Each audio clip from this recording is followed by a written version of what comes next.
Dennis Rader, he was a church leader and a serial killer. The double life of BTK, family, man by day, monster by night. Dennis Rader, Part 1, The Man Behind the Mask. What if the man next door, the one who waves from his lawn, helps lead the Boy Scouts, and sits in church every Sunday, was secretly a monster? Not just a liar, not just a cheater, but a methodical, cold-blooded killer.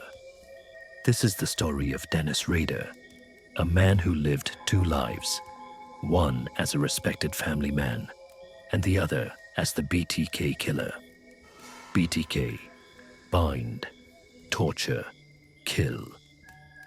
Dennis Lynn Rader was born on March 9th, 1945, in Pittsburgh, Kansas, but grew up in Wichita, a quiet middle American city. From the outside, it seemed like an ordinary childhood, but Dennis himself would later admit something dark was growing inside him from a very young age. He said he tortured animals as a child.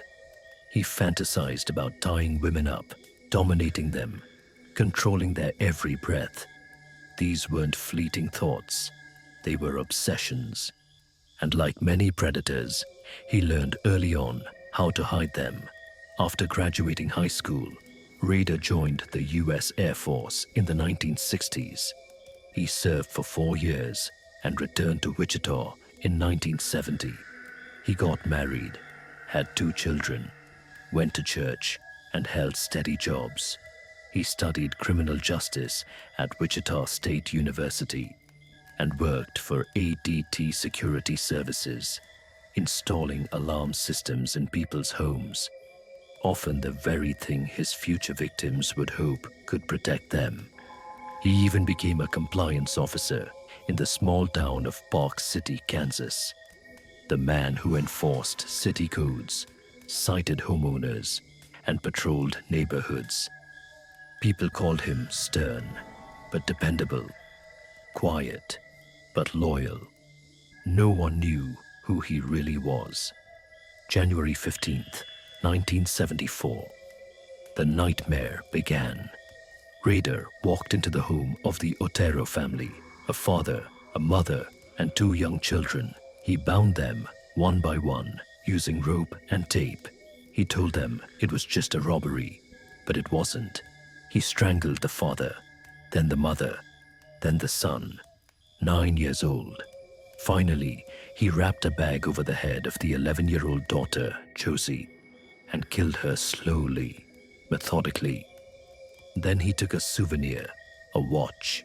He left semen behind, not from sexual assault, but from the act of watching them die. This was no impulse. It was ritual. 2 months later, in April, Rader struck again. His target, Catherine Bright, a 21-year-old woman who had worked at the same company as his first victim. But her brother Kevin was at the house too. Rader shot Kevin twice. Miraculously, Kevin survived and escaped, but Rader stabbed Catherine multiple times and fled the scene. This time, he wanted recognition. He wrote a letter detailing the Otero murders and dropped it inside a book at the Wichita Public Library. In it, he revealed his chosen name, BTK. Bind them, torture them, kill them. The message was clear. He wanted to be known. Then he went quiet. Over the next 3 years, he killed again, Shirley Vian in 1977, after locking her kids in the bathroom, and Nancy Fox later that same year. But he didn't just kill. He wrote letters. He called police. He taunted them. In one letter to a TV station, he asked, "How many people do I have to kill before I get a name in the paper or some national attention?" Wichita was in a panic. People bought new locks. They checked their closets before bed. No one felt safe, because BTK wasn't just a killer. He was a ghost, a shapeshifter, someone hiding in plain sight. And then silence for 8 long years. But Dennis Rader never really stopped. He just waited. In part 2, we'll explore how the mask slipped again, the bodies that followed, the twisted souvenirs, and the final moves of a man who thought he was smarter than everyone else. To be continued. Dennis Rader, Part 2. Catch me if you can. The year was 1985. 8 years had passed since BTK's last known murder. Wichita had begun to relax. People whispered about him like a ghost story, an old, unsolved mystery fading into the past. But Dennis Rader was still there, still living in the suburbs, still going to church, still working his job, still dreaming of control and death. On April 27th, 1985, he struck again. His victim was Marin Hedge, a 53-year-old widow who lived just down the street from Rader. She was someone he knew, someone who trusted him. That night, he told his wife he was going on a Boy Scout camping trip. Instead, he parked blocks away, walked in the dark, broke into Marine's home, and waited. He strangled her. Then, in one of the most disturbing moves of his entire spree, he took her body to his church. There, he posed her corpse in various bondage positions and took photographs. She wasn't a woman to him. She was a prop, a project. Then he dumped her body in a ditch. He returned home. No one suspected a thing. In 1986, BTK struck again. His target, Vicky Vegeler, a 28-year-old mother of 2. He posed as a phone repairman to get inside.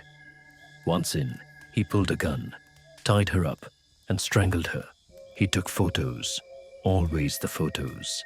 Then he left, calm, collected, gone. In 1991, his final known victim, Dolores Davis, 62 years old, living alone in a secluded house.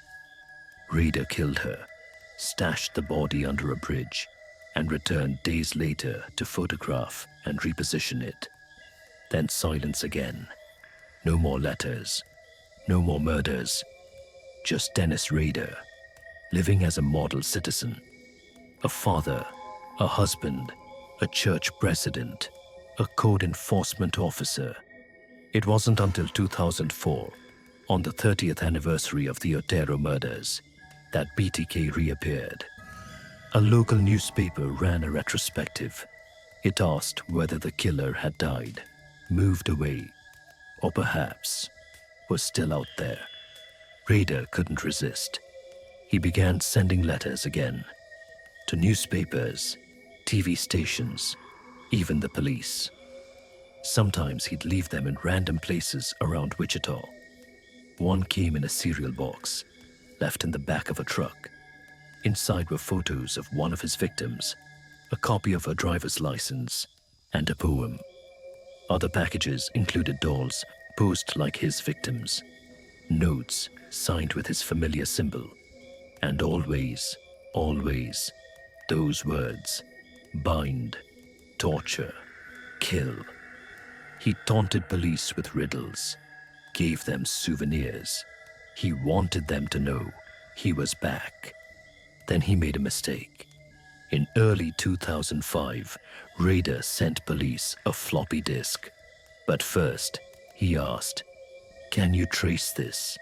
The cops, through a classified ad, lied and said no. Rader took the bait. The disk contained hidden metadata linking it to a man named Dennis from Christ Lutheran Church. A quick online search connected the dots. Dennis Rader, president of the congregation.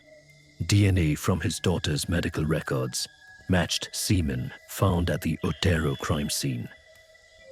On February 25th, 2005, Dennis Rader was arrested. His reign of terror was over. But the story wasn't.